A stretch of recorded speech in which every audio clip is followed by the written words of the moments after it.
Ils seront sur le terrain après 3 années d'études, mais déjà, l'Institut national de formation des agents de santé, INFAS, renforce les connaissances de ses étudiants des premières et deuxièmes années, notamment en matière de cancérologie. La population ne maîtrise pas trop, même nous, le corps médical, nous ne maîtrisons pas bien, ça fait que le diagnostic est tardif. Alors que toute pathologie où le diagnostic est tardif représente des complications. Dans le cadre de la Journée internationale de lutte contre les cancers infantiles, environ 100 étudiants participent à une séance de formation. J'ai appris qu'il avait 5 types de cancers qui étaient très réputés en Côte d'Ivoire et pour lesquels il ne fallait pas stresser parce qu'il y a plusieurs traitements. C'est quand même une bonne opportunité pour nous. Identifier les différents cancers de l'enfant, mais de savoir aussi comprendre pourquoi pas la prise en charge de ces différents cancers-là. Les cancers pédiatriques sont bien différents des cancers des adultes. Ainsi, le type de cancer, les symptômes et la façon de les guérir ne sont pas les mêmes. Le cancer le plus prévalent, surtout en Côte d'Ivoire, c'est le lymphome de Burkitt à lui seul. Le lymphome de Burkitt, c'est le cancer qui touche les ganglions et puis la rate. À lui seul, il représente autour de 45% de tous les cancers des enfants. Ensuite viennent les autres cancers, la leucémie, le cancer de l'œil, le cancer du rein. Le traitement est spécifique pour chaque cancer. On ne peut pas éviter le cancer de l'enfant. Il faut plutôt parler de diagnostic précoce.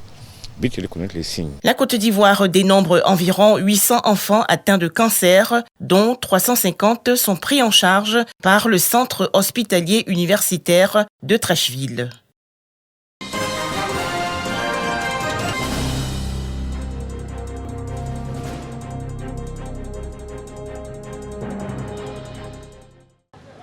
Une rose, une photo et un câlin pour immortaliser le moment. Quelque part dans la commune du Plateau, instant magique, un gala pour célébrer l'amour. La Saint-Valentin, c'est un jour qui est décrété pour la célébration de l'amour. On est ensemble depuis une quarantaine d'années, mais ça fait 30 ans qu'on est mariés. Ça fait pratiquement 12 ans que nous sommes mariés. Et la Saint-Valentin, pour nous, c'est l'occasion que nous avons pour nous rappeler nos débuts, nos peines, nos joies. Et c'est l'occasion aussi pour nous de faire un petit point, un petit bilan. Resserrer les liens et entretenir la flamme. Objectif visé par le concept des étoiles dans les cœurs. L'événement est à sa première édition. De plus en plus, on rencontre des difficultés dans les foyers. Les foyers sont sujets de discorde, de dissension. Et aujourd'hui, les couples se marient de plus en plus jeunes, mais ils divorcent plus rapidement qu'ils se sont mis ensemble.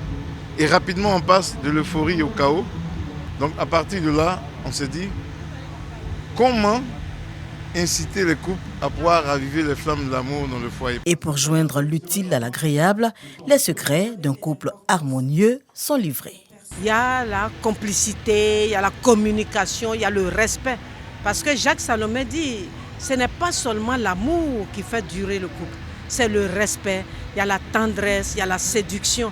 Donc il faut que chacun comprenne pourquoi on ne se plaigne pas de cette routine-là. Pourquoi on comprenne qu'il faut enchanter, il faut épicer les relations sentimentales. Ajoutez à cela un brin de spiritualité et les conseils avisés de l'imam Traoré et du pasteur Yapi Kimou arrivent également à point nommé. Des conseils qui certainement resteront gravés dans ces cœurs enflammés pour une vie de couple en rose.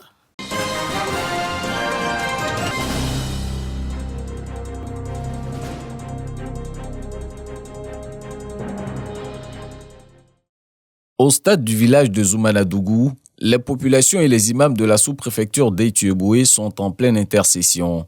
À travers 5 lectures intégrales du Saint-Coran, ils implorent la clémence divine en faveur du président de la République et pour une paix durable en Côte d'Ivoire.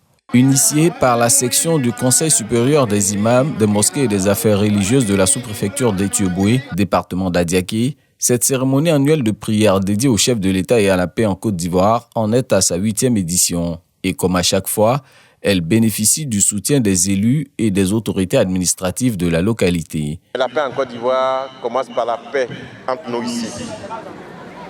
Tout le monde dans son coin doit faire sa part, doit poser les actes nécessaires pour consolider la paix dans sa zone.